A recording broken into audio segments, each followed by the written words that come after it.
Viral হল আকৌ দ্বিতীয়টো কল ৰেকৰ্ডিং। আসলতে ঘটনাটো হৈছিল কি?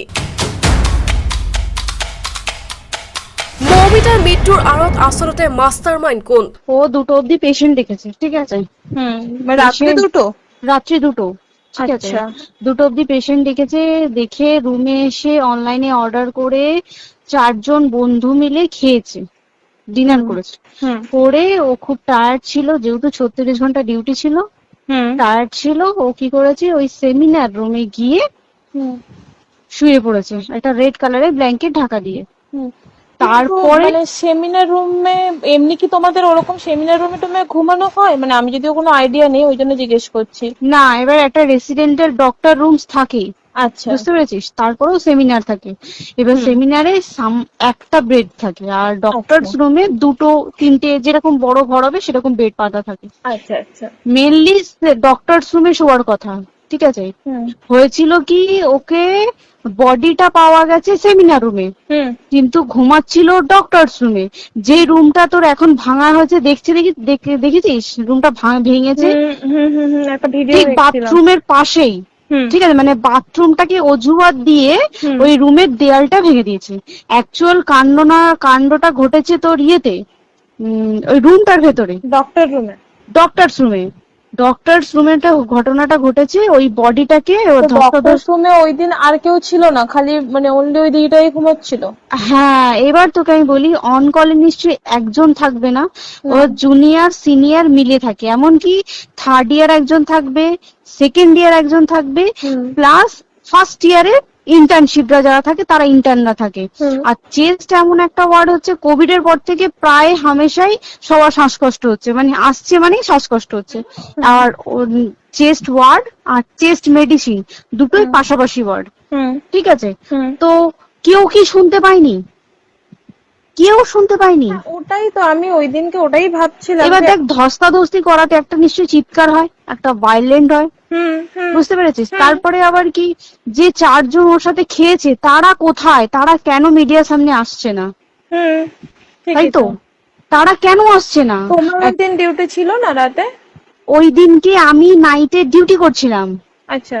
আমি নাইটে ডিউটি করে এসেছি, আমার লাস্ট নাইট ছিল। তো আমার তো 3 দিন নাইট থাকে, 3 দিন নাইট থাকার পর লাস্ট নাইট ছিল। লাস্ট নাইটের পর বুধবার আমার লাস্ট নাইট। বুধবার রাতে ঘটনাটা ঘটেছে। আমি বাড়িতে এসেছি, রীতিমতো বাড়িতে এসে শুয়ে পড়েছি। 3টের সময় আমার কাছে ফোন এসছে যে সবাইকে ডেকে পাঠিয়েছে, ইমিডিয়েট আয়।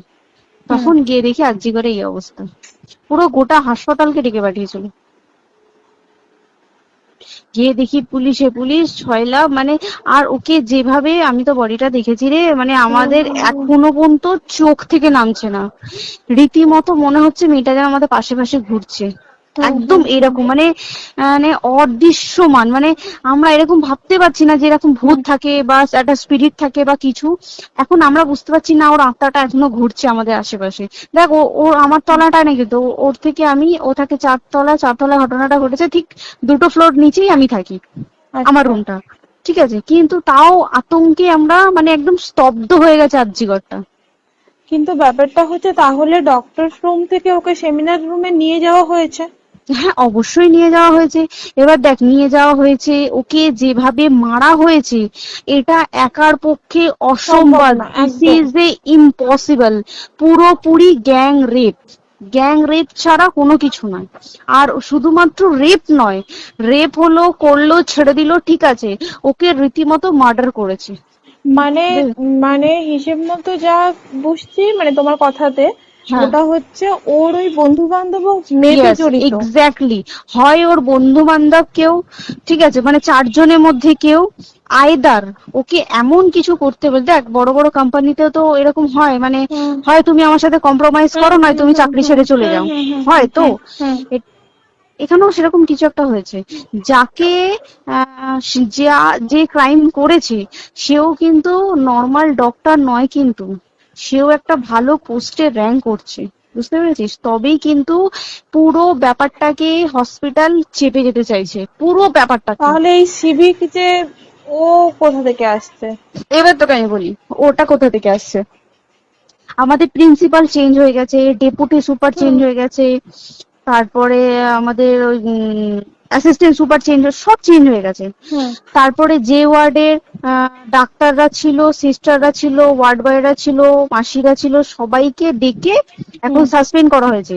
তারা কোথাও যেতে পারবে না, রোজ গিয়ে কোর্টে গিয়ে দেখা করছে। আজকেও কোর্টে গেছিল সবাই।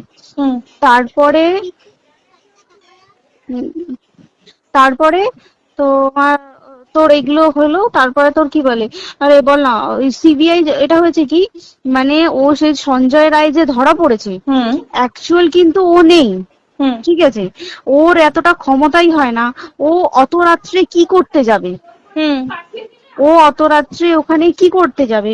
ও না পেশেন্ট, ও নাকি বলছে দালাল পেশেন্ট নিয়ে গেছে। তো পেশেন্ট নিয়ে যখন গেছে, দিদিটার রুমে যখন যাবে, নিশ্চয়ই দিদিটার রুমে কোনো কাগজপত্র দেখাতে যাবে। সেই অবস্থায় গিয়ে দেখে যে এরকম এরকম ঘটনা, তা ঝাঁপিয়ে পড়েছে ওর উপরে। হুম এরকম কিছু কি, তাও কিছু নয়, শুধু গেছে দেখছে ড্রিঙ্ক অবস্থায়, ওকে ক্যামেরায় দেখা গেছে ড্রিঙ্ক অবস্থায় গেছে আর এসছে, এইটুকুই দেখা গেছে। তারপরে হচ্ছে কি, তোর অনেক রকম, এখানে অনেক রকম ব্যাপার আছে। যে দিনকে ঘটনাটা ঘটে তার ঠিক দুদিন পরে ওই সেমিনার বাথরুমের অজুহাত দিয়ে ডক্টর যে রুমের দেওয়ালটা আছে, ওই দেওয়ালটা ভেঙে দিয়েছে। কেন? প্রথমে ওকে বললো সুসাইড করেছে, আমাদের যখন ফার্স্ট খবর আছে তখন সুসাইড করেছে। হুম তারপরে যখন হসপিটালে যাই তখন গিয়ে শুনছি নাকি না, সুসাইড করেনি, এটা রেপ করেছে, রেপ করে মার্ডার করা হয়েছে। হুম বুঝতে পারলি, এখানে বিশাল বড় একটা গেম চলছে। এবার আর যে ওর উপর কি রাগ ছিল মানে? হ্যাঁ হ্যাঁ হ্যাঁ হ্যাঁ হ্যাঁ হ্যাঁ, একদম আমি তো কি বললাম, শোন, তুই যদি কারোর সাথে কম্প্রোমাইজ করি তাহলে তোর পোস্ট বাড়বে, হুম হুম তুই হুম কারোর সাথে কম্প্রোমাইজ করবি না, তোকে মার্ডার করে দেবে। মানে মানে ওরকম টাইপের কিছু বলছো তো? এরকমই টাইপের কিছু একটা ছিল। আয়দার খুব রাফ, মানে খুব রাগ, খুব মানে খুব ওর উপরে খুব ফ্রাস্ট্রেশন ছিল, যারই ছিল খুব ফ্রাস্ট্রেশন ছিল। শুধু ওকে মারিনি রে, রীতিমতো মার্ডার করেছে। ওর যে ক্ল্যাচারটা ছিল, হুম, ওর আমি ইউরিন, শুনেছি এটা। ওর ইউরিনের রাস্তায় ক্ল্যাচারটা ঢুকিয়ে দিয়েছে, তুই জানিস?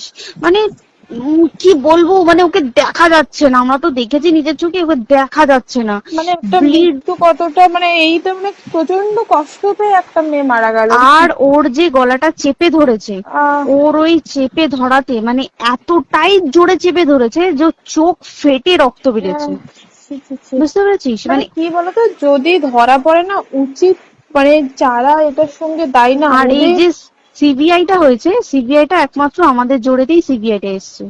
মানে আমরা ওই সঞ্জয় রায় একার পক্ষে সম্ভব না এইসব। তারপরে পোস্টমর্টম রিপোর্টে তুই জানিস, ওই আমাদের ভাজাইনা থেকে 150 গ্রাম স্পাম বেরিয়েছে।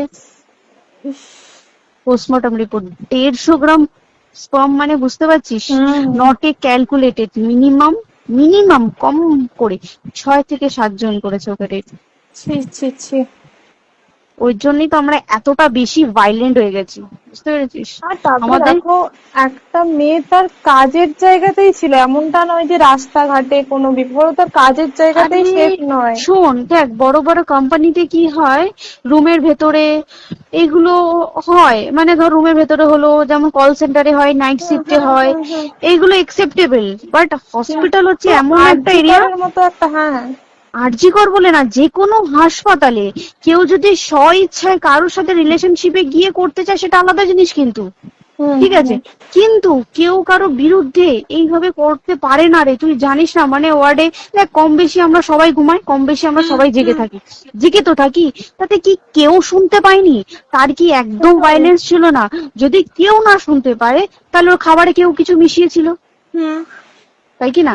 হুম হুম সেটাও পোস্টমর্টম রিপোর্টে মানে লিক করছে না যে কেন খাবার ও তো খাবারটা খেয়েছিল, সেটা তো নিশ্চয়ই পেটেই ছিল, পেট থেকে তো বমি করে বের করে দেন, সেটা তো ফরেনসিক রিপোর্টে কিছু বলবে।